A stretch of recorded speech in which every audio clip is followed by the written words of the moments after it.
ሰላም ሰላም ዩናይትዳውያን እንዴት ናችሁ? እነሆ ዜናዎችን ይዘን ተገኘን። አድማጮች ትላንት የፍቅር ደርቢ የተባለው የማንቹኒያን ደርቢ ጨዋታ ባዶ ለባዶ ተጠናቋል። ይሄ ፍቅር የጫጉላ ጨዋታ ወይም የወዳጅነት ጨዋታ ተብሎ በበርካታ ፐንዲቶች የተነገረለት ጨዋታ ምን ይመስላል የሚለውን የጨዋታውን ትዝብታችንን እንደዚሁ እናደርሳችኋለን። መወቀስ ያለባቸውን ተጫዋቾች እንወቅሳለን፣ መሞገስ ያለባቸውንም ተጫዋቾች እንደዚሁ ከጨዋታው ትዝብታችን የምናካፍላችሁ ነው የሚሆነው። ከዛ ውጭ ዩናይትዶች የታዳጊ ታለንት ያላቸውን ተጫዋቾች ማሰሳቸውን ቀጥለዋል። አሁን ትኩረታቸው ደግሞ በፒኤስዤ ላይ ሆኗል ተብሏል። እጅግ የሚገርም ተሰጥኦ ያለው ተጫዋች ከፒኤስዤ ሊያመጡ እንደሆነ ተነግሯል። ተጫዋቹ ማን ነው? ትሰሙታላችሁ። በዩናይትድ የካሪንግተን አካዳሚ ከተገኙ ተጫዋቾች ውስጥ ሰሞኑን መነጋገር የሆነ ልጅ አለ። ጄጄ ገብርኤል ይባላል። 14 ዓመቱ ነው። አዲሱ ሜሲ፣ አዲሱ ኔይማር እያሉ ይጠሩታል። ንጻሬ በዝቶበታል። ይሄ ተጫዋች ማን ነው? ምን አይነትስ ኳሊቲ ያለው የሚለውን ይህን ተጫዋች ዛሬ በደንብ አስተዋውቃቸዋለሁ። ራሽፎርድ እያበረታታው ያለ ፊውቸር ስታር ሲል ኮሜንት ያደረገለት ልጅ ነው። ከዛ ውጭ ደግሞ የተያዙላችሁ በርከት ያሉ የቅድመ ዝውውር መረጃዎች እንደተለመደው ባሉ አድማጮች ሩበን አሞሪም ሱፐርስታር ትልቅ ተጫዋች ማስፈረም አለብን ብለዋል። ግን ከምን አንጻር ነው ይሄን የተናገሩት? ራሳቸው አሞሪም ምላሽ ሰጥተውበታል። ሰሞኑን ከዝውውር ጋር ከዩናይትድ ስማቸው የተነሱ ተጫዋቾች አሉ። እንደ ቫልቬርዴ እውነታውን ትሰማላችሁ ይህን ዝውውር። ከዛ ውጭ ደግሞ የዴላፕንም ዜና ይዘንላቸዋል። የሴሜኒዮም የዩናይትድ ዝውውር መረጃ እንደዚሁ ተነስቷል። ሌሎችም በነገራችሁ ላይ በርከት ያሉ መረጃዎች አሉኝ። አብራችሁኝ ስትቆዩ ስትከታተሉኝ እስከ መጨረሻው የምታገኝ ይሆናል። እንደተለመደው በፍቅራችሁ ቪዲዮን ላይክ በማድረግ እጅግ ቀና የሆናቸው የቻናላችን ቤተሰቦች እንድትጀምሩት እና እንድትከታተሉ ነው ምንጋብዘው። መልካም ቆይታ። ከትላንት ምሽቱ የደርቢው የማንቹኒያን ደርቢ ጨዋታ የታዘብነው ነገር ቢኖር ሁለቱ ቲሞች ምን ያህል እንደሚከባበሩ ነው። የትላንቱ ጨዋታ በእርግጥ ለዩናይትድ ይህን ያህል የጨዋታው ውጤት ብዙም የሚጎዳው አይደለም፣ የሚጠቅመውም አይደለም። ቲሙ እንደምታውቁት ከየትኛውም የአውሮፓ ሊግ ለመሳተፍ ከሚያደርገው እንቅስቃሴ ውጭ ሆኗል እና ዩሮፓ ሊጉ ላይ ነው ዩናይትድ ሙሉ ትኩረቱ ያለው። ለዩናይትድ ሳይሆን ግን ከዩናይትድ ይልቅ ለሲቲ ነው ይበልጥ የትላንቱ ጨዋታ በጣም አስፈላጊ የሚሆነው። ቶፕ ፎር ውስጥ ገብቶ ለማጠናቀቅ አሁን በትንቅንቅ ላይ ናቸው ሲቲዎች። የተረጋገጠ አይደለም፣ ብዙ ተፎካካሪ ያለባቸው ከስርም ከላይም ጨምሮ እነ ቼልሲ፣ አስቶን ቪላ፣ ፎረስት እንደምታውቁት ቶፕ ፎር ገብቶ ማጠናቀቅ ለእንግሊዝ ክለቦች በዚህ ሲዝን እጅግ ከባድ እየሆነ ያለ ነገር ነው ማለት ነው። ሲቲ ቀድሞ ያሳካ እንደነበረው በቀላሉ የሚያሳካው አይነት ደረጃ አይደለም። ስለዚህ የትላንቱ የጨዋታው ውጤት ይበልጥ ፋይዳ የነበረው ይበልጥ ለማጥቃት መነሳሳት የነበረበት በደርቢው ጨዋታ ላይ ደርቢ እንዲሸት ይሄ ትግሉ እንዲኖር የተለያዩ የተሰጡ አስተያየቶች አሉ። እሱም በኋላ ደርሳችኋለሁ እነማን ምን አሉ የተባለው። በትላንቱ ጨዋታ ላይ ግን ብዙ ፉክክር እንዳናይ የሆነበት አንዱ ምክንያት ከዩናይትድ ይልቅ በሲቲ ቤት ጨዋታውን የማሸነፍ ፍላጎት ማጣት ነው እና ሲቲዎች ምንም አይነት ጎል የማግባት ያህል ጥረት ሲያደርጉ በጨዋታው ላይ አላየንም። የጎል እድሎችንም ሲፈጥሩ አላየንም። ዩናይትድ እጅጉን የተሻለ ነበር። ያገኛቸውን የጎል ማግባት እድሎች ወደ ጎል መቀየር ነው ትልቁ አሁን የቲሙ ችግር የሆነ የመጣው እንጂ ጎሎች እድሎችን መፍጠር ይችላል። የዩናይትድ ትላንትም ያንን ያየ ነው እና ሩበን አሞሪም በዚህ ሲዝን ብቻ ማንቸስተር ሲቲን ለሶስተኛ ጊዜ ነው ፔፕ ጋርዲዮላ በታክቲኩ ረገድ በልጦ በጣም ጥሩ የሆነ እንቅስቃሴ ሲያሳይ ማለት ነው። ኢቲሃድ ላይ አሸንፎታል። ትላንትም ዩናይትድ እውነት ለመናገር ማሸነፍ ይገባው ነበር። ቢያንስ አንድ ጎል ማስቆጠር ነበረባቸው ጨዋታው ላይ። ሲቲዎች ምን አይነት የጎል እድል ፈጠሩ የሚለውን ደግሞ እናንተ ተመልክታችኋል አድማጮች እና ብዙዎች የሚታወቁ ፐንዲቶች ሁሉ ሳይቀር ይሄ የእኛ የለመድነው የማንቹኒያን ደርቢ ጨዋታ አይደለም፣ የፍቅር ጨዋታ መሰለብን ሲሉ ትችት የሰነዘሩት በዚህ ምክንያት ነው። ጎለስ ነበር ጨዋታው፣ ፍላጎት የለም ነበር ከሁለቱም ቡድን። በተለይ በሲቲ ወገን እኔ ሲቲ ነው ለትላንቱ ጨዋታ እንደዚህ መበላሸት ሲቲ ነው የምወቅሰው። የፓሹን የማሸነፍ ጉጉቱ፣ ልሁ ሩጫው እና ጎል ለማስቆጠር የነበረው ጥረት ብዙም ሁለቱን ቲሞች ከውስጣቸው የመጣ ነገር አልነበረም። ለዛ ነው ተመቻችተው የወጡት። አቻም ከወጡ በኋላ ደግሞ ተጫዋቾቹ ያሳዩትን ይሄ የእርስ በርስ ልውውጥና ኢንተራክሽን ስታየው ደስተኛ እንደሆኑ ከውጤቱ ነው የምትረዱት ማለት ነው። በእርግጥ ሲቲዎች በዚህ ውጤት ደስተኛ መሆን ነበረባቸው ብዬ እኔ በግሌ አላስብም። ትላንት ካደረጉት እንቅስቃሴ አንጻር አዎ ሊሆን ይችላል። ከዩናይትድ ነጥብ መውሰዳቸው ሊያስደስታቸው ይችላል። ዲያስም እንደተናገረው ማለት ነው ተከላካዩ አስተያየቱን በኋላ ደርሳችኋለሁ። ለዩናይትድ ደግሞ ጨዋታው ኖርማል ነው። እርግጠኛ ነኝ የዩሮፓ ሊጉ ነው አሁን በዩናይትድ ትልቁ የሚጠበቀው ጨዋታ በቀጣይ ሐሙስ ያደርጉታል። ያንን እያሰቡ ነው ጨዋታውን ያደረጉት። ስለዚህ ኢነርጂ መቆጠብ የሚባል ነገር አለ። ለቀጣዩ ጨዋታ በአእምሮም በአካል ብቃቱም ረገድ ዝግጁ ሆኖ ለመቅረብ ኢነርጂያቸውን ያላቸውን ሙሉ ኃይል ሳይጠቀሙ ኢነርጂያቸውን ቆጥበው የተጫወቱበት ጨዋታ ነበር።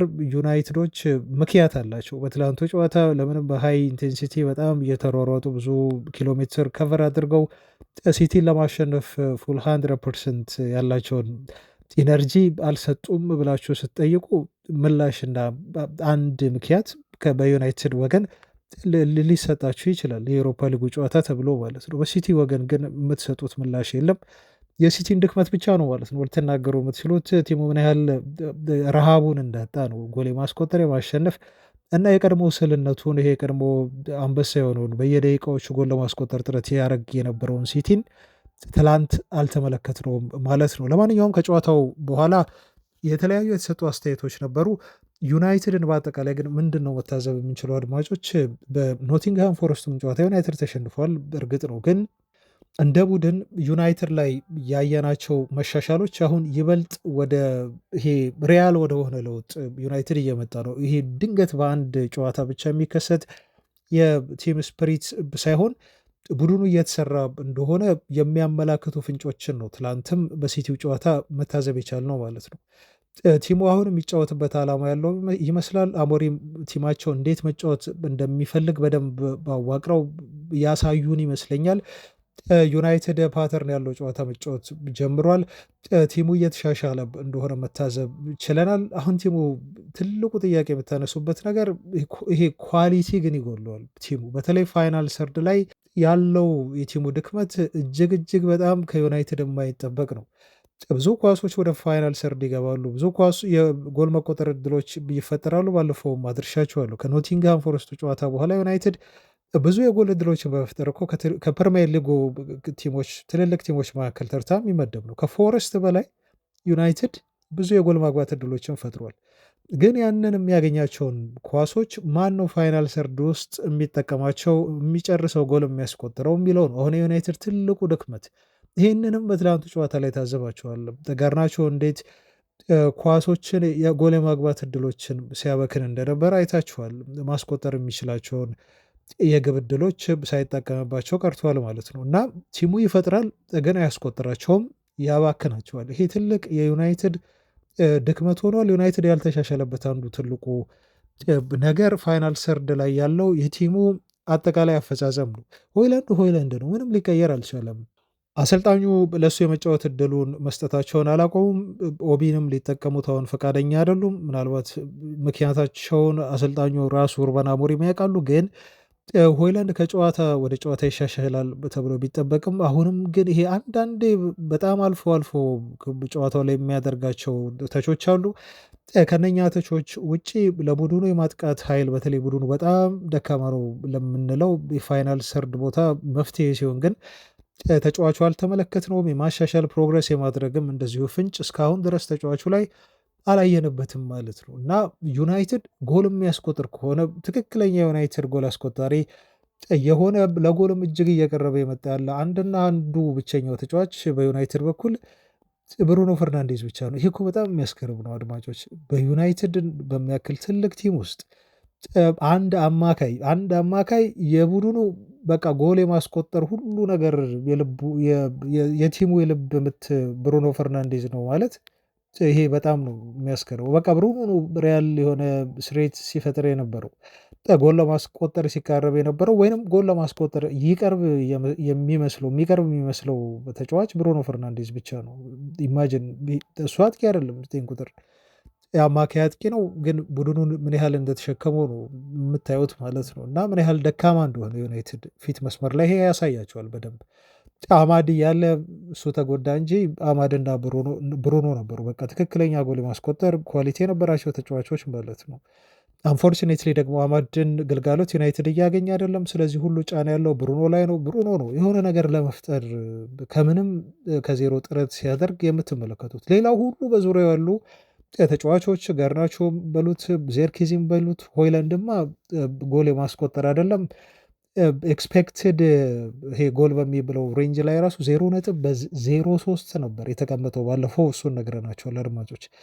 መቼም የሚያስቆጥር ተጫዋች አይመስልም። በነገራቸው ላይ ለቀጣዮቹ 10-15 ጨዋታዎች ሁሉ የሚያስቆጥር አይነት አጥቂ አይመስልም እንቅስቃሴውን ስታየው ማለት ነው። እና በዩናይትድ አሁንም ይህንን ችግር ካልቀረፈ ዞሮ ዞሮ ያው ነው። በቀጣይ ሲዝን አሞሪም መቅረፍ ያለባቸው ትልቁ ችግር ፋይናል ሰርድ ላይ የሚገኙ የጎል ማግባት እድሎችን የሚጨርሱ ሁነኛ ተጫዋቾች ዩናይትድ ያስፈልጎታል። አንድ ብቻ አይደለም፣ ሁለት ሊሆን ይችላል። ምናልባት ከክንፍ እየተነሳ የሚያጠቃ ተጫዋች እንጂ በጋርናቾ በዚህ ብኩንነት ዩናይትድ የሚቀጥል ከሆነ የትኛውንም ፎርሜሽን አሞሪም ተከትለው በራሳቸው ቅርጽ ቡድኑን ቲሙን ቢገነቡትም እና የሚፈልጉትን አጫወት የኳስ ፖዚሽን ቡድኑ ቢያገኝም ግን ልክ የትላንቱ አይነት ሁኔታ ነው የሚፈጠረው። እድሎች ይመጣሉ፣ ይፈጠራሉ፣ ግን ጎሎች አይገቡም ማለት ነው። ድንገተኛ አይነት የብሩኖ እና የሌሎች ተጫዋቾች ድንገተኛ ጎል ካልተቆጠረ በስተቀር። ስለዚህ አድማጮች ጠቅለል ሳደርገው ከትላንቱ ጨዋታ የታዘብናቸውን ነገሮች በዚህ መልኩ የኔን ከገለጽኩላችሁ ደግሞ አንዳንድ የተሰጡ አስተያየቶችን ወደ እናንተ ላድረስ። መደነቅ ያለባቸው ይደነቃሉ። በጨዋታው ላይ ጥሩ የተንቀሳቀሱ ተስፋ የሰጡ ተጫዋቾች አሉ። እነሱን በጣም በጥቂቱ እናነሳለን። ሩበን ዲያዝ ግን በደስታ ነው ይሄን ፖይንት የምንወስደው ብሎ አስተያየት ሰጥቷል። የማንቸስተር ሲቲ ፖርቹጋላዊ ተከላካይ ብዙ ስራዎችን አብዝተውብን ነበር ዩናይትዶች ብሏል። በተለይ በማጥቃት ረገደኛ የተዋጣለት እንቅስቃሴ ማድረግ አልቻልንም። አደጋዎችን ሲፈጥሩብን ነበር ዩናይትዶች እና ለማስቆጠርም እጅግ ተቃርበው ነበር። እኛ ደግሞ ከጎሉ በጣም ርቀን ነበር ነው የሚሉ። አንድ ነጥብ ማግኘታችን በራሱ የሚያስደስት ነው። ምክንያቱም ዩናይትድ ሁል ጊዜም ቢሆን ትልቅ ቡድን ነው፣ እዚህ መጥቶ መጫወት በጣም አስቸጋሪ ነው የሚል አስተያየት ሰጥቷል እሱ። ካሳሚሮ በነገራችሁ ላይ ትላንት በጣም የሚገርም እንቅስቃሴ ነው ያሳየው። 11 ታክሎችን ወርዶ 11ዱንም ሲያሳካ ከሲቲ ጋር በታሪክ በዚህ ሲዝን ብቻ አይደለም። በነገራችሁ ላይ ፓትሪስ ኤቭራን ታውቁታላችሁ። ከፖርትስማውዝ ጋር ኦገስት 2008 ላይ ነበር 11 ታክሎችን ወርዶ የተሳካለት ማለት ነው። እና እንደዚህ በዚህ ያህል ትልቅ ጨዋታ ያውም በዚህ የፕሪሚየር ሊጉ ያጨዋወት ሲስተም ባደገበት ዘመን ይህን ያህል ታክል ወርዶ የተሳካለት የመጀመሪያው ተጫዋች ሆኗል ማለት ነው። እና አሞሪም ከጨዋታው መጠናቀቅ በኋላ ስለ ወደፊቱ የካሳሜሮን ቆይታ ተጠየቁ። 1 ዓመት ቀሪ ኮንትራት ነው ያለው ታውቃላችሁ አድማጮች። እንደዚህ ሲሉ አሞሪም መለሱ እና እስካሁን ድረስ ካዛሚሮ ያልተጫወተው ወይም የመጫወት እድል ያልሰጠሁት ተጫዋቹ ምርጡን ኦፕሽን አልነበረም ለእኔ ነው የሚሉት ሩበን አሞሪም። ነገር ግን አንድ ተጫዋች የመጫወት እድል ተሰጥቶት ጠንክሮ የሚሰራ ከሆነና እንደሚለወጥና ለእኔ ያጫወት ሲስተም ተጫዋቹ እንደሚመጠንና መጫወት እንደሚችል የሚያሳየኝ ከሆነ ግን ሀሳቤን በየትኛውም ሰዓት ልቀየር ይችላለሁ ብሏል። ካሳሜሮን ምን ያህል አሁን ሊጠቀሙበት እንደሚችሉ ሲናገሩ ማለት ነው። አሁንም ካሳሜሮ ትላንት ያደረገው እንቅስቃሴ ተጫዋቹ ጠንክሮ በመስራቱና ከአሞሪም ሲስተም ጋር አዳብት ለማድረግ ጥረት በማድረጉና ስለተሳካለት እንደሆነ ነው የተናገሩት። እና ተጫዋቹ ፕሮግረስ አድርጓል። ስለዚህ ፕሮግረስ የሚያደርግ ከሆነ ደግሞ የትኛውም ተጫዋች እድል ያገኛል፣ ይጫወታል ብለዋል። ስለዚህ ተጫዋቹም አሁን ጥሩ ተጫውቷል። እንደዚህ እየተጫወተ ይቀጥላል ብዬ አስባለሁ። የካሳሜሮ የሌሎቹም ተጫዋች ላይ ያለኝ አስተሳሰብና አመለካከት ለሁሉም ተመሳሳይ ነው ብለዋል አሞሪም። ስለዚህ ካሳሜሮን ብዬ አንዱን ደግሞ ሌላ ተጫዋች ብዬ የምለየው ነገር የለም። የትኛውም ተጫዋች የሚሻሻል ከሆነ የመጫወት እድሉን ያገኛል ሲሉ በዚህ መልኩ አስተያየት ሰጥተዋል። ሌላው በትላንቱ ጨዋታ ላይ የሚደነቀው ተጫዋች ዮሮ ነው። ዮሮ በእንደዚህ አይነት ብቃት ሲጫወት መመልከት እውነት በጣም ያስደስታል ሲሉ ሩበን አሞሪም ራሳቸው አድንቀውታል። ወጣቱ ፈረንሳዊ ተስፈኛ የሆነ የተከላካይ መስመር ተጫዋች በትላንቱ ጨዋታ ሲደመር ለ12ኛ ጨዋታ ነው። በነገራችሁ ላይ በየትኛውም ተጫዋች ድሪብል ተደርጎ አልታለፈም ማለት ነው። ለ12 ጨዋታ በሲቲ፣ ፎረስት፣ አርሰናል፣ ሶሲዳድ፣ ፉልሃም፣ ኤፕስዊች፣ ኤቨርተን፣ ሌስተር ፓላስ፣ ፉልሃም እና ሬንጀርስ ከተባሉ ቲሞች ጋር ዩናይትድ ሲጫወት ተጫዋቹን ድሪብል አድርጎ ያለፈው ተጫዋች አልነበረም ከተቃራኒ ቡድን ከነኚህ ቲሞች ውስጥ ማለት ነው። አሁን ይሄን ስታት ብቻ ለመናገር አይደለም። የዮሮ በትላንቱ እንቅስቃሴ በጣም ኳሊቲ እንደሆነ ልጁ በጣም ተስፋ ያለው ተጫዋች እንደሆነ ገና በ19 ዓመቱ እንደዚህ በተረጋጋ መንፈስ የሚጫወት ተከላካይ መሆኑን ስታስቡ ነው። ወደፊት ደግሞ ገና 25 23 ላይ ሲደርስ ልጁ ምን ያህል ለዩናይትድ እጅግ ወሳኝ ተጫዋች ሊሆን እንደሚችል በተከላካይ መስመር በደንብ ትረዳላችሁ ማለት ነው። እና ዩናይትድ የሁሉ ገንዘብ ያወጣበት ተጫዋቹን በትክክለኛው ባለው ብቃት አምኖበት እንደሆነ ያንን እያሳየን ነው ያለው። ለዛ ነው አሞሪም በጣም ያደነቁ ልጁን እና አሞሪም አጨዋወት ሲስተም ጋር እንደተመቸው ነው ከትላንቱ ጨዋታ በኋላ የተናገረው። ጎል ማስቆጠር ነበረብን፣ ቢያንስ አንድ ጎል አስቆጥረን ጨዋታውን ማሸነፍ ይገባል ነበር የሚል አስተያየት ሰጥቷል። አጨዋወቱ ላይ ትላንት ትንሽ ለየት ያለ ነገር ሲያደርግም እንደዚሁ ተመልክተናል። ወደ አማካይ ስፍራ ሁሉ እየገባ ነበር አይደል? እና ለምን እንደዚህ እንዳደረገም ሲጠየቅ አሰልጣኙ አዞኝ ነው ወይም ነግሮኝ ነው ያለው። በአንዳንድ የጨዋታ እንቅስቃሴ ወቅት ወደፊት ገፍቼ እንደሄድና ከቻልኩ ኳሶችን ለአጥቂዎች ማድረስ እንድችል አሰልጣኝ ነግሮኝ ነበር። ያንን የተገበርኩት በአሰልጣኙም ያዘኝ ከሆነ የትኛውንም ነገር ልተገብር ይችላሉ የሚል አስተያየቱን ሰጥቷለሁ ማለት ነው። ለዛ ነው በድፍረት አንዳንድ ኳሶችን እግሩ ላይ እየገፋ ወደ መሃል ድረስ በመሄድ ለአጥቂ ባህሪ ላላቸው ተጫዋቾች ኳሱን ለማድረስ ጥረት ሲያደርግ የነበረው። ይሄንን ፈቃድ የሰጡትም አሞሪም ተጫዋቹ በጣም ጥሩ የሆነ ስኪል ስላለው እና ማድረግ ስለሚችል ነው። ያንንም በደንብ አድርጎ ትላንቱ ጨዋታ ላይ አሳይቷል ዮሮ። በአጠቃላይ ግን አድማጮች ከትላንቱ ጨዋታ የታዘብነውን ነገር እንደዚሁ ጠቅለል ስናደርገው ጋሪ ኔቭል በፍቅር ያለቀ የማንቸስተር ደርቢ ብሎ አስተያየት ሰጥቶበታል። ምንም አይነት ደም ማፋሰስ ትግል የሌለው እና ሪስክ መውሰድ ያልፈለጉ ሁለት ቲሞች ያደረጉት ጨዋታ ሲል የገለጸው ሩበን አሞሪም ደግሞ ወዲያው ስለዚህ ጉዳይ ተጠይቀው እረዳዋለሁ ለምን እንደዚህ አይነት አስተያየት እንደሚሰጥ፣ ምክንያቱም ጋሪ ኔቭል ሁሌ ስራ ሁሉ ትችት ነው ግን እረዳዋለሁ ነው ያሉት። በትክክል እረዳዋለሁ የሚል አስተያየት ሰጥተዋል።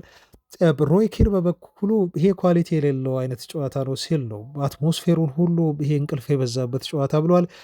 ማንቸስተር ሲቲዎች ፖዚሽን ዶሚኔት አድርገው ሊሆን ይችላል። ማንቸስተር ዩናይትዶች ደግሞ ወደኋላ አፈግፍገው በምቾት ሲጫወቱ ነበረ። ይሄ የደርቢ ጌም ጨዋታ አይመስልም። ምንም አይነት ኢነርጂ የሌለው ጨዋታ ነበረ። ይሄ የደርቢ ጨዋታ ሳይሆን የፍሬንድሊ የወዳጅነት ጨዋታ ይመስል ነበር በሚል ሮይኪንም እንደዚህ ብሎ አስተያየቱን ሰጥቷል። ፖል ስኮልስ ሌላኛው ዩናይትድ ሌጀንድ ደግሞ ዩናይትዶች ሁለት ሴንተራል ፎርዋርድ ተጫዋቾችን ቢያገኙ አጥቂ ተጫዋቾችን ቢያገኙ የሚጨርሱ ኳሶችን እጅግ እጅግ የተሻለ ቡድን ዩናይትድ ይሆናል ሲል ፖል ስኮልስ አስተያየቱን ሰጥቷል። ሆይላንድን በተመለከተ ደግሞ ብሩኖ ፈርናንዴዝ እንዴት ጎል ማስቆጠር እንዳለበት ሊያስተምረው ይገባል በሚል ነው አስተያየት የሰጠበት ማለት ነው። እና በሆይላንድ ዙሪያ ተስፋ የቆረጠ ነው የሚመስለው ስኮልስ። እኛም በእርግጥ ተስፋ ቆርጠናል። እኔ ከዚህ በኋላ ይሄ ተጫዋች ይሻሻላል የሚል እምነት የለኝም። ምናልባት ዩናይትዶች በቀጣይ ክረምት ላይ በውሰት ሰጥተውት በደንብ ጎልብቶ በራስ መተማመኑን አግኝቶ በደጋቢው ዩናይትድ ይሄ ትክክለኛ የሆነ ፎካል ፖይንት የሆነ የአጥቂ መስመር ተጫዋች አስፈርሞ ተጫዋቹ ያለበት ጫናና ፕሬዠር ተላቆ በጣም በነፃነት ራሱን ማሳደግ ካልቻለ በስተቀር ሆይላንድ ስኬታማ ሊሆን ይችላል የሚል እምነት በዩናይትድ ቤት የለኝም ማለት ነው። እና የትላንቱ አጠቃላይ የጨዋታው ትዝብታችን አድማጮች ይሄን ይመስላል። እናንተም ሀሳብ ልታካፍሉን ከታች ትችላላችሁ። ከትላንቱ የደርቢ ጨዋታ ወጣ ስንል ደግሞ ያው ቀጣይ እጅግ የሚጠበቀው ጨዋታ የሊዮኑ የዩሮፓ ሊግ ጨዋታ ነው እና ከዚህ ጨዋታ በፊት ሪያን ቼርክ በዩናይትድ የሚፈልገው ፋብሪሶ ሮማኖ እንዳረጋገጠው በጣም ትንሽ የሆነ የመልቀቂያ ሂሳብ ያለው ብዙ ትልልቅ ክለቦች የሚፈልጉት ተጫዋች ከዩናይትድን ጨምሮ ማለት ነው ሪያን ቼርክ ዩናይትድን እንጠብቀዋለን ሲል አስተያየቱን ሰጥቷል። እና ዩናይትድ ጋር ፋይት ለማድረግ ጦርነት ውስጥ ለመግባት ዝግጁ ነን የሚል ነው አስተያየት የሰጠው ሼሪክ። እንግዲህ የአውሮፓ ሊጉን ጨዋታ ቀላል እንደማያደርጉላቸው ነው አማካዩ አስተያየት የሰጠው። ከትላንቱ ጨዋታ መጠናቀቅ በኋላ ሩበን አሞሪም ግን አንድ ተጫዋቻቸው በቅርቡ እንደሚመለስም እንደዚሁ አስተያየት ሰጥቷል። አማድ ዲያሎ ነው። ተጫዋቹ በቅርቡ ይመለሳል ብዬ ተስፋ አደርጋለሁ ብለዋል። የሚሆነውን አብረን እናያለን ብለዋል። ግን ሲዝኑ ሳይጠናቀቅ ለሲዝኑ መጨረሻ ጨዋታዎች ሊደርስ እንደሆነ ይሄ ከዚህ በፊት በደንብ ተነግሯል። መቼ የሚለው ነው አሁን መልስ ያላገኘው ማለት ነው። ተጫዋቹ በፕሮቴክቲቭ ቦት አድርጎ ታይቷል። ከዚህ በፊት ኦልድ ትራፎርድ መጥቶ ጨዋታ ሲያይ ነበር። ይሄ እግሩን እንዲጠብቅ የሚያደርገው ብረት ደግሞ አሁን እንደተነሳለትና በፍጥነት እያገገመ እንደሆነ ነው የተነገረው። አማድ ዲያሎ ለዩናይትድ በቶሎ ቢመለስ እጅግ ቲሙን የሚጠቅም ይመስላል። ለማንኛውም ሩበን አሞሪም ይሄን ተናግሯል። ከዛ ውጭ ደግሞ ወደ ዝውውር መረጃዎች እንደዚሁ ስናልፍ አሰልጣኙ አያይዘው የተናገሯቸው ነገሮች አሉ። በኋላ ከዩናይትድ ጋር ስማቸው የተነሱ ተጫዋቾች አሉ። እነሱን አደርሳቸዋለሁ። ግን ከዛ በፊት አሞሪም ከትላንቱ ጨዋታ በኋላ የትኛው ቦታ ላይ ዩናይትድ መሻሻል አለበት ተብለው ተጠይቀው ነበረ። ብዙ ቦታዎች ላይ መሻሻል ይኖርብናል ሲሉ ነበር አስተያየት የሰጡት። ለምሳሌ በቢውልድ አፕ አለ በአሞሪም እንዲሁም በትራንዚሽን ከእንደገና ፋይናል ሰርድ ላይ መጨረሻ ውሳኔ ስንወስን ነው በጣም ትልቅ ችግር አለበት ቲሙ። ይሄንን ነገር ማሻሻል አለብን፣ በእያንዳንዱ ቦታ ላይ መሻሻል ከዚህም በላይ ይኖርብናል በሚል አሞሪም ከተናገረ በኋላ ትልልቅ ተጫዋቾችን ማስፈረም እንዲሁ ይኖርብናል ብሎ ሀሳብ ሰጥቶ ነበር፣ አስተያየት አንስቶ ነበር እና ምን ለማለት ፈልገህ ነው ትልልቅ ተጫዋቾች ስትል በሚል ጋዜጠኛው ቢጠይቀዋል። እኔ ትልልቅ ተጫዋቾች ያልኩት ትልቅ ገንዘብ አውጥተን ፊርማ በዩናይትድ ቤት እንከውናለን ማለት አይደለም። በትልቅ ገንዘብ ልክ የጋላክቲኮ አይነት የሪያል ማድሪድ ተጫዋቾች ስብስብ እንደዛ ማለት አይደለም ነው የሚለው እሱ ማለት ነው። ሀሳቡ እንደዛ ነው ያለው አሞሪም። ያልኩት የተናገርኩት ትልቅ ብዬ የጠቀስኩት ከካራክተር አንፃር ነው። ተጫዋቹ ሜዳ ላይ ገብቶ ከሚያሳየኝ ካራክተር እና ለስኳዱ ከሚሰጠው ጥቅም አንፃር ነው እና ያለብንን ክፍተት ከመሸፈን ከመድፈን አንፃር ነው እንደዛ ብዬ የተናገርኩት እንጂ ትልቅ ተጫዋች ስል ሚሊዮን ፓውንዶችን አውጥተን ከሪያል ማድሪድ ተጫዋቾችን ማስፈረም ወይም ከሌሎች ትልልቅ ክለቦች ተጫዋቾችን ማስፈረም አይደለም። እኔ ጨዋታዎችን በምረዳበት በማይበት መንገድ ተጫዋቹ ሜዳ ላይ በሚተገብርልኝ የተጫዋቹ ባህሪ ላይም መሰረት አድርጌ ነው ትልቅ ተጫዋች ብዬ የተናገርኩት እንጂ ትልቅ ገንዘብ ማለቴ አይደለም በሚል ሩበን አሞሪም በዚህ መልኩ ቀጣይ ክረምት ላይ ሊያስፈርማቸው ስለሚችላቸው ተጫዋቾች ትልቅነት ግልጽ ያለ ማብራሪያ ሰጥቷል። ከዝውውር ጋር በተያያዘ አድማጮች ያው ሰሞኑን የተወራው እኛም ዜናዎችን ባላደረስንባችሁ ሰዓት የተነገሩ መረጃዎች አሉ። እነሱ እናደርሳችኋለን። የፌዴ ቫልቨርዴ ሪያል ማድሪድ ወደ ዩናይትድ ሊያደርግ ነው የተባለ የተወራው መረጃ የፊቻጄስ ነው። 80 ሚሊዮን ዩሮ ዩናይትዶች ከፍለው ቫልቬርዴን ወደ ኦልትራፎርድ ሊያመጡ ታስበዋል የሚል ሪፖርት ነው ፊቻጄስ ያቀረበው። ከዚህ በፊት ፊቻጄስን አስጠንቅቄያቸዋለሁ አድማጮች፣ ልትርቁት የሚገባ በተለይ ዝውውርን በተመለከተ በሚያቀርቡት መረጃ እምነት የሚጣልባቸው አይደለም።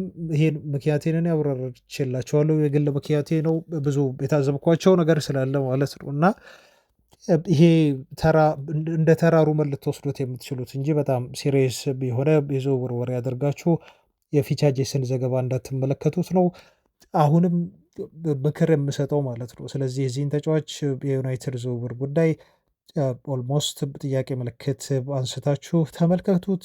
ከዛ ውጪ ግን የፒኤስጂን አንድ ታዳጊ ዩናይትዶች ለማስፈረም ጥያቄ ሊያቀርቡ ነው የሚል ሪፖርት በጣም በስፋት ወጥቷል። ተጫዋቹ የፒኤስጂ ታችኛው ቡድን ነው የሚጫወተው። ገና 17 ዓመቱ ነው። የክንፍ መስመር ተጫዋች ነው። ኡመር ካማራ ተብሎ ይጠራል። የተጫዋቹ ዝርያ የዘር ግንድ ከአፍሪካ እንደሆነ ነው ከስሙ የምትረዱት። ገና ፕሮፌሽናል ኮንትራት አልፈረመም። በነገራችሁ ላይ ህግ አለ። በዩናይትድም ሆነ በመላው በአውሮፓ የሚሰራ አንድ ተጫዋች 17 ዓመት ሲሞላው ነው ፕሮፌሽናል ኮንትራት የሚፈርመው።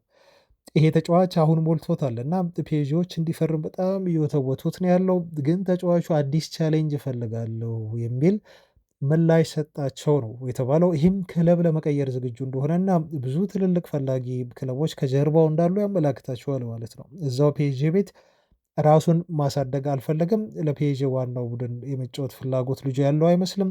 አዲስ ቻሌንጅ እፈልጋለሁ የሚል ከሆነ ወደ ሌላ ቲም ለማምራት ዝግጁ ነው ማለት ነው እና ሊያስገድዱት አይችሉም። ፕሮፌሽናል ኮንትራቱን ካልፈረመ በስተቀር ተጫዋቹ ወደፈለገው ቲም ማምራት ይችላል ማለት ነው። አሁን 17 ዓመት ስለሞላው። እናም አድማጮች ያው በዩናይትድ በኩል ደግሞ እንደዚህ ታለንት ያላቸውን ታዳጊዎች ከመላው አውሮፓ ከእንግሊዝ ብቻ አይደለም የማሰስና የማስፈረም እ ተግባር እና ሚና ላይ ነው አሁን የሚገኙት። በተለይ አዲስ በቀጠሯቸው እጅግ የታወቁ መልማዮች አማካኝነት ዩናይትድ ትልልቅ መጪ ታዳጊ ተጫዋቾችን እየሰበሰበ ያለበት ሁኔታ ነው ያለው። ይሄ ተጫዋች በዩናይትድ ራዳር ውስጥ የገባው በነገራችሁ ላይ ከአንድ ዓመት በፊት ነው። ሲከታተሉት ቆይተዋል ማለት ነው። 7 ጎል ያህል አስቆጥሯል። ተጫዋቹ ያለው የሊደርሺፕ ኳሊቲ ይደነቅለታል። የፒኤስጂ አንደር 19 ደግሞ ካፒቴን ነው። በዚህ ሲዝን ካፒቴን ሆኖ እያገለገላቸው ይገኛል እና ፒኤስጂዎች ያቀረቡለትን የፕሮፌሽናል ኮንትራት ውድቅ በማድረግ አዲስ ቻሌንጅ እፈልጋለሁ በሚል ክለቡን ሊለቅ ክረምት ላይ ተዘጋጅቷል የተባለለት ትውልደ ማሊያዊ የማሊ ዘር ግንድ ያለው ተጫዋች ነው። በጣም ፈጣን ነው። ስኪል ያለው ልጅ ነው። ክሬቲቭ ነው ተብሎ ይሞካሻል። በክንፍ ቦታ ነው የሚጫወተው። ቨርሳታይል ነው ይባላል። በአጥቂ መስመር ላይ የፈለጋችሁት ቦታ ታጫውቱታላችሁ። ተጫዋቹ ለፈረንሳይ ከ18 ዓመት በታች ብሔራዊ ቡድንም ተጫውቷል። ስለዚህ ለፈለገው ዋናው ብሔራዊ ቡድን የመጫወት እንደዚሁ መብት አለው ማለት ነው። ማሊንም እንዲሁም ፈረንሳይንም ከመረጡ ወደፊት እና ብዙዎች ከሴኩ ኮኔ ጋር እንደዚሁ ያነጻጽሩታል። ማሊያዊ ነው። አሁን በዩናይትድ የአማካይ ክፍል ላይ በተለይ የታችኛው ቡድን በጣም አስደናቂ የሆነ እንቅስቃሴ በማድረግ ላይ ያለ ትናንት በኦልድ ትራፎርድ ተገኝቶ የማንቹኒያን ደርቢ ተቀምጦ ሲመለከት የነበረ በዩናይትድ ዋናው ቡድን በአንዳንድ ጨዋታዎች ላይ በስኳድ ውስጥ ተካቶ ስሙን የተመለከትነው ሴኩ ኮኔ የሚባል አስታዋቂያቸዋለሁ። ታውቁታላችሁ አድማጮች። በጣም አስደናቂ የሆነ ታለንት ያለው አማካይ ነው። ስለዚህ ሌላኛው ማሊያዊ ነው ማለት ነው። ይህ ተጫዋች ወደ ዩናይትድ ሊመጣ ይችላል ተብሎ የተነገረለት ማለት ነው። በካማራ ባናቅም ምናልባት ሁለቱ የአንድ ሀገር ልጆች ናቸው። ኮንታክት ሊኖራቸው ይችላል። በዚህ መልኩ ግን ሁለቱም ማሊያዊ በቀጣይ ሲዝን ለዩናይትድ በአንድ ቲም ውስጥ ሊጫወቱ የሚችሉበት እድል አለ። ለምንድነው ይሄን ያልኳችሁ? ዩናይትዶች ታለንቶችን በማሰስ ከመላው እንግሊዝና ከአውሮፓ አሁን በጣም ግልጽ የሆነ እና በጣም ጠንክረው እየሰሩ እንደሆነ የሚያመላክቱ ነገሮች ስላሉ ነው። በእርግጥም አስፈርመው ስላሳዩን ነው እንደዚህ የምላቸው አድማጮች። ለምሳሌ ክሪስቶፈር ቪቪልን ከቀጠሩ በኋላ ጥሩ ታለንት ያላቸው ልጆች ለምሳሌ የ17 ዓመቱን ቺዶ ኦቢን ከአርሰናል ያስፈረመው ይሄ ግለሰብ ነው የጠቆማቸው ማለት ነው። እንደ ኮኔንም ሁሉ ላይ ዩናይትድ ያመጣው ቪቭል ነው እና ኤደን ሄቨንንም በ18 ዓመቱ ከአርሰናል አሳምኖ ወደ ዩናይትድ እንዲፈርም ያደረገው ሰው ይሄ የዩናይትድ የመልማዮች ቺፍ ነው። በነገራችሁ ላይ ክሪስቶፈር ቪቨል በቅርቡ ለሙከራ ብለው ነበር ዩናይትዶች የቀጠሩት። ነገር ግን ያመጣቸውን ታዳጊ ተጫዋቾች ብቃትና ኳሊቲ ካዩ በኋላ የመልመላ ስራውንም ከተመለከቱ በኋላ ለክሪስቶፈር ቪቨል ቋሚ የሆነ ኮንትራት ሰጥተው አሁን የዩናይትድ ቋሚ መልማይ ቺፍ ሆኖ እያገለገለ ይገኛል። በመላው አውሮፓ ማለት ነው ቲሙን እና እንደዚህ አይነት ኤክሳይቲንግ የሆነ ታለንት ያላቸውን ተጫዋቾች አሁንም ማደኑን ቀጥሏል። የፒኤስጂው ካማራ ደግሞ አንዱ የዩናይትድ ትኩረት ነው የሚለው ነው ይሄ ዜና። ሌላው የሳውዝሃምፕተኑ አሰልጣኝ ኢቫን ዡሪች የሰጡት አስተያየት ነው። ከሳውዝሃምፕተን ዩናይትድ የሚፈልገው ተጫዋች አለ። ከዚህ በፊትም በተደጋጋሚ መረጃውን ሰምታችኋል።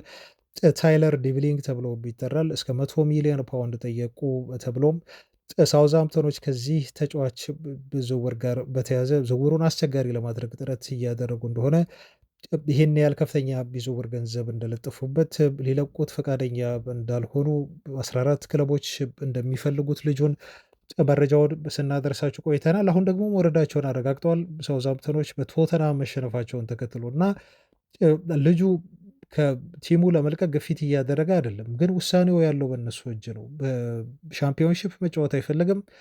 የሚለቁት ከሆነ እንዲለቁት ጠይቋል እና ዩናይትድ አንዱ መዳረሻው ሊሆን እንደሚችልም ምንም ጥያቄ የለውም። ከዚህ ከታዳጊ ብዙ ከሆኑ ታዳጊ ተጫዋቾች ጋር አብሬ ሰርቻለሁ ነው የሚሉት አሰልጣኙ እና የምመክረውም ነገር ነው የሚሉት አሰልጣኙ ለዲቪሊንግ የምመክረውም ነገር እኔ ተጫዋቹ ብዙ የመጫወት እድል የሚያገኝበት ቡድን ውስጥ እንዲቆይ ነው በሚል ነው አስተያየት የሰጡት ማለት ነው። እንግዲህ በሳውዝሃምፕተን ቤት የሚቆይ ከሆነ ብዙ የመጫወት እድል ያገኛል። ወደ ዩናይትድ አሊያም ደግሞ ፈለጉት ወደ ተባለው ትልልቅ ቲሞች ሊቨርፑልም ሲቲም ተጫዋቹ የሚሄድ ከሆነ ደግሞ የመጫወት እድሉ ሊቀንስ ይችላል። ስለዚህ እድገቱ ሊገደብ ሊቋረጥ ይችላል፣ በተፈለገው መልኩ ላይሄድ ይችላል በሚል ነው ማለት ነው። እንግዲህ የሳውዛምፕተኑ አለቃ ዲብሊንግ በክለባቸው እንዲቆይ የሚከተለውን ቅድም የነገርናቸውን አስተያየት የሰጡት የሴሜንዮ የዩናይትድ የዝውውር እቅድ መሆን አሁንም እንደቀጠለ ነው። በነገራችሁ ላይ ዴላፕ ጉዳይ ፋቢያን ዴላፕ የኢፕስዊቹ ማለት ነው በጣም ከዩናይትድ ጋር አሁን ጠንከር እያለ ስሙ እየተያዘ የመጣ ነው። እንደውም ኦልሬዲ ዝውውሩን በጊዜ ለመጨረስ ዩናይትዶች እየሰሩ ነው የሚል ሪፖርት ወጥቷል ሰሞኑን። ለዩናይትድ የተሻለ አማራጭ ይመስላል። በተጫዋቹ ሁላችሁም እንደምታውቁት በጣም አነስ ያለ የመሸጫ ዋጋ ነው ያለው። 40 ሚሊዮን ፓውንድ ነው የተባለው። ውል ማፍረሻ ነው። ሰሜሪዮ ደግሞ ከዛው ከእንግሊዝ የሚፈለግ ለበርንሞዝ የሚጫወት የዩናይትድ ሌላኛው የአጥቂ መስመር አማራጭ ነው ተብሎ ከዩናይትድ ጋር እንዲሁ ስሙ በድጋሚ ተያይዟል። ሌላው የውሰት ተጫዋቾች ናቸው። ከዩናይትድ ለቀው በሌሎች ክለቦች በውሰት እየተጫወቱ ካሉት ተጫዋቾች መካከል በቤቲስ ቤት እየተጫወተ ስላለው አንቶኒ ፔሌግሪኒ የሰጡት አስተያየት አለ። የቤቲስ አሰልጣኝ እንደዚህ ብለው ተናግረዋል። አሁን አይተናል አንቶኒ ምን ያህል ጥሩ ተጫዋች እንደሆነ፣ ቡድናችንን ምን ያህል እያሻሻለ ያለ ተጫዋች እንደሆነ ይህን በደንብ ተመልክተናል። ከዚህ በኋላ ማረጋገጫ እንደዚሁ አንፈልግም ነው ያሉት። ስለዚህ ተስፋ አደርጋለሁ ተጫዋቹ ከኛ ጋር ይቆያል ብዬ በሚል አስተያየት ከሰጡ በኋላ ምናልባት ግን ይህን ተጫዋች በእኛ ማስፈረምና በክለባችን ማቆየት ቀላል ላይሆን ይችላል፣ ለክለቡ አስቸጋሪ ሊሆን ይችላል፣ ግን እንደሚሞክሩ ተስፋ አለኝ የሚል አስተያየታቸውን ነው ማለት ነው እንግዲህ የሰጡት። በእኔ ያጫወት ሲስተም አሉ በጣም ፊት የሆነ ፊት ማድረግ የሚችል ተጫዋች ነው። ተጫዋቹ ኮሌክቲቭ ለሆነ የጨዋታ ሲስተም ለቡድን ጨዋታ በደንብ ራሱን ማሳየት የሚችልና ከቡድን አጋሮቹ ጋር በደንብ እንደ ቲም መጫወት የሚችል ተጫዋች ነው። በግልም ቢሆን የሚፈጥራቸው አንዳንድ ትሪኮችና የጎል ማግባት እድሎችን በመፍጠር ልጁ ብቃቱን አሳይቶናል። ስለዚህ ኢንዲቪዥዋሊም እንዲሁም በግል የቡድን ተጫዋች መሆኑን አንቶኒ በደንብ ያሳየን መሆኑን ተከትሎ ያው ያስፈርሙልኝ በቋሚ ዝውውር ደስተኛ ነኝ የሚል አይነት አንድምታ ያለው አስተያየት ሰጥተዋል ማለት ነው ፔሌግሪኒ። የሪያል ቤቲሱ ስፖርቲንግ ዳይሬክተር ማኑ በሰጡት አስተያየት ግን እንደዚህ ብለዋል። እስካሁን ተጫዋቹ ተመልክተነዋል፣ ግን ገና ነው። አሁን ሲዝኑ አላለቀም። ሲዝኑ ሊጠናቀቅ ጨዋታዎች አሉ። የተለያዩ ጉዳዮችን በተለያየ መንገድ እንሞክራለን። አንቶኒን በክለባችን ለማቆየት ግዴታ ተጫዋቹን ማስፈረም የለብንም። ስለዚህ የተለየ መንገድ ካለ እሱን የምናቆይበት ያንን መንገድ ከመሞከር ወደኋላ አንልም፣ ያንንም እናደርጋለን የሚል አስተያየታቸውን ነው ማለት ነው የሰጡት። ይሄ ማለት እንግዲህ አንቶኒን በቋሚ ዝውውር ማስፈረም ከዩናይትድ ሊከብዳቸው እንደሚችል፣ ነገር ግን በድጋሚ ለሁለተኛ ጊዜ በውሰት ለማስፈረም ጥረት ሊያደርጉ እንደሚችሉ የጠቀሙበትን አስተያየት ነው የሰጡት ማለት ነው። ሪያል ቤቲሶች አንቶኒ ከፈረመላቸው በኋላ በነገራቸው ላይ ያለፉትን 8 ጨዋታዎች ሽንፈት የሚባል እንደዚሁ አላዩም። 2-1 አሸንፈዋል ሄታፌን፣ እንደዚሁም ሪያል ማድሪድን 2-1 በተመሳሳይ 2 አቻ ደግሞ ከቪክቶሪያ ጋር ወጥተዋል። እንደዚሁም 1-0 ላስ ፓልማስን፣ 4-0 ቪክቶሪያን በኤሮፓ ሊጉ ማለት ነው፣ 3-2 ሌጋኔስን በላሊጋው እንዲሁም ሲቪያን 2-1 አሸነፉ። ባለፈው ደግሞ ከባርሴሎና ጋር አዌ የተጫወተው እጅግ ውድ የሆነ 1 ነጥብ ከባርሴሎና ወስደው በ8ቱም ጨዋታ እንግዲህ እስካሁን ባደረጉት 6ቱን አሸንፈው 2 አቻ በመውጣት ነው ማለት ነው የአንቶኒ መፈረም ቲሙን በመቀየር ለቲሙ ውጤትም ገድ ሆኗቸው ጥሩ እየተንቀሳቀሰ ያለው ዩናይትዶች 40 ሚሊዮን ፓውንድ ከተጫዋቹ ሽያጭ እንደሚፈልጉ ተነግሯል። አትሌቲኮ ማድሪድ እና ሌሎች በርካታ የአውሮፓ ትላልቅ ክለቦች ባየር ሙኒክን ጨምሮ ተጫዋቹን ለማስፈረም ፉክክር ውስጥ መግባታቸው ፍላጎታቸውን መግለጻቸው ዩናይትዶች በጥሩ ዋጋ እንዲሸጡት ተማምነዋል ክረምት ላይ ተብሎ ተነግሯል። ሮቤርቶ ዲዘርቢም ሜሰን ግሪንውድ ጎል አስቆጥሮላቸዋል። በዚህ ሳምንት ባደረጉት የትላንት ጨዋታ ማርሴዎች አሸንፈዋል። አሸንፈው ካስቆጠሯቸው 3 ጎሎች መካከል አንዱን ግሪንውድ መልሶ ነው ተጫዋቹ ወደ ቀድሞ ብቃቱ ጎል ማስቆጠሩ እንደዚሁ መመለሱን ያረጋገጠበትን ጎል ያስቆጠረላቸው ማርሴዎች ትላንት ካሸነፉ በኋላ ዴዘርቢ በሰጡት አስተያየት ተጫዋቹ በማርሴ ደጋፊ አይምሮ ውስጥ እንዲቀር እፈልጋለሁ፣ ግን በማርሴ ደጋፊዎች አይምሮ ውስጥ እንዲቀር የምፈልገው በክለቡ ከተጫወቱ በጣም ምርጥ ተጫዋቾች መካከል አንዱ ነው ብለው ሁሌም ቢሆን እንዲያስቡት ይህን ተጫዋች እፈልጋለሁ። በእርግጥ በክለቡ ብዙ ተጫዋቾች ቤስት የሆኑ ተጫዋቾችን አይተናል። ግሪንውድም ያን የመሆን አሁንም ተጫዋቹ ብቃት አለው እና ያንን ነገር ማድረግ ይኖርበታል ሲሉ ነው። ተጫዋቹ ኳሊቲ እንዳለው ይሄን ነገር የመፈጸም በደጋፊዎች አእምሮ ውስጥ የመቀመጥና የክለቡ ምንጊዜም የማይረሳ ተጫዋች ለመሆን ሙሉ ኳሊቲዎች አሉት። አሁን ጠንክሮ መስራት ብቻ ነው የሚጠበቅበት ሲሉ ስለ ግሪንውድ አስተያየት ሰጥተዋል። እንግዲህ የግሪንውድ እና የዲዘርቢ ግንኙነት ጥሩ የሆነው ሪሌሽንሽፕ ተመልሷል ማለት ነው። ይህም ተጫዋች ጎል አስቆጥሯል ለዩናይትድ። ምናልባት ቀጣይ ክረምት ላይ ጥሩ ገንዘብ ሊያመጡ ይችላሉ ተብለው ስማቸው ከተጠቀሱ ተጫዋቾች መካከል አንዱ ግሪንውድ ነው። ዩናይትዶች 50 በመቶ ከተጫዋቹ ሽያጭ ገቢ የማግኘት መብት ስላላቸው ማለት ነው። አድማጮች መረጃዎቻችን ይቀጥላሉ። አሁን የመጨረሻ አንድ መረጃ ደግሞ ላድረሳችሁ እና አንድ ታለንት ነው ማስተዋወቃችሁ። ይሄ ታለንት የዩናይትድ የ14 ዓመት ተጫዋች ነው። በሰሞኑ አንድ ጨዋታ ተደርጎ ነበር። ይሄ ጨዋታ የተደረገው በሊድስ ዩናይትድ እና በማንቸስተር ዩናይትድ ከ18 ዓመት በታች ቡድኖች መካከል ነበር እና ይሄ ልጅ አዲሱ ሜሲ እያሉ ነው በቅጽል ስሙ ተጫዋቹን የሚጠሩት። ተጫዋቹ ጄጄ ገብርኤል ነው የሚባለው። 14 ዓመቱ ነው። 14 ዓመቱ ከ5 ወርና ከ30 ቀኑ ላይ ነው እንግዲህ ሊድስን ሲገጥሙ በመሰለፍ ለዩናይትድ ከአንደር 80 በጣም በትንሽ ዕድሜው የተሰለፈ ተጫዋች በሚል ሪከርድ የያዘው። ከሱ በዕድሜ ኦልሞስት በ4 ዓመት ከሚበልጡ ተጫዋቾች ጋር ነው የተጫወተው እና ሜዳ ላይ ሁሉ ቪዲዮን ስመለከት ነበር። ስታዩት እሱ በጣም በሰውነት ቀጫጫ ነው፣ ተክለ ሰውነቱ፣ ሌሎቹ በጣም ግዙፎች ናቸው እና ያለው ቴክኒካል ኳሊቲው ግን በጣም የሚያስገርማችሁ ነው። ለምን ከሜሲ ጋር ከኔይማር ጋር እንደተነጻጸረ እንቅስቃሴውን አይታችሁ ትረዳላችሁ። እና ከሱ በእድሜ 4 ዓመት የሚበልጡት ተጫዋቾች ጋር ተሰልፎ በ64ኛው ደቂቃ አካባቢ ነው በነገራችሁ ላይ ተቀይሮ የገባው። ሙሉ ጨዋታም 90 ደቂቃ አላረገም ነበር። ከዛ በኋላ በ2 ደቂቃ ውስጥ ግን 2 ጎል አስቆጠረና ዩናይትድ 11 ለ1 እየመራ ነበር። ተጫዋች ወደ 13 ለ1 አደረገው ማለት ነው። 2 ጎል አስቆጠረላቸው። 13 ለ1 በሆነ ውጤት የሊድስ አንደር 18 የዩናይትድ ቡድን አሸንፎ ወጣ ማለት ነው እና ተጫዋቹ 2 ጎል ማስቆጠሩ ብቻ ሳይሆን ያንግስት ኤቨር ፕላየር ሆኗል። በ18 ዓመት በታች የዩናይትድ ታሪክ በዚህ ትንሽ እድሜው ጨዋታ ያደረገ የለም። ይሄን ሪከርድ ይዟል። በጎል በማስቆጠርም እንደዚሁ ሪከርድ ይዟል። በመሰለፍ ብቻ አይደለም፣ በዛ ላይ ደግሞ በጣም ግሩም ጎል ነው። አንደኛው ጎል የተቆጠረችው በሱ። በቅጽል ስሙ ኪድ ሜሲ ያሉ ይጠሩታል ብያቸዋለሁ። በዩናይትድ አካዳሚ እየመጡ ካሉና በጣም ኤክሴፕሽናል የሆነ ታለንት ካላቸው ተጫዋቾች መካከል አንዱ ነው። ለዛ ነው ከሜሲ ጋር እና ከኔይማር ጋር የሚያነጻጽሩት። አጫወቱ ብዙ ጊዜ በስኪል ላይ መሰረት ያደረገ ስለሆነ ማለት ነው። ብዙዎች ይከታተሉታል። አሁን የዩናይትድ ሰዎች ብቻ አይደለም ስለዚህ ታዳጊ ተሰጥኦና ታለንት የሚያወሩ በርካታ የእግር ኳስ ቤተሰቦች ናቸው። የዩናይትድ ኮቺንግ ስታፍ አባላት እና የዩናይትድ የመልማዮች ቡድን አባላት በልጁ ከፍተኛ የሆነ ተስፋ አላቸው። የወደፊቱ የዩናይትድ ኮከብ ሊሆን ይችላል።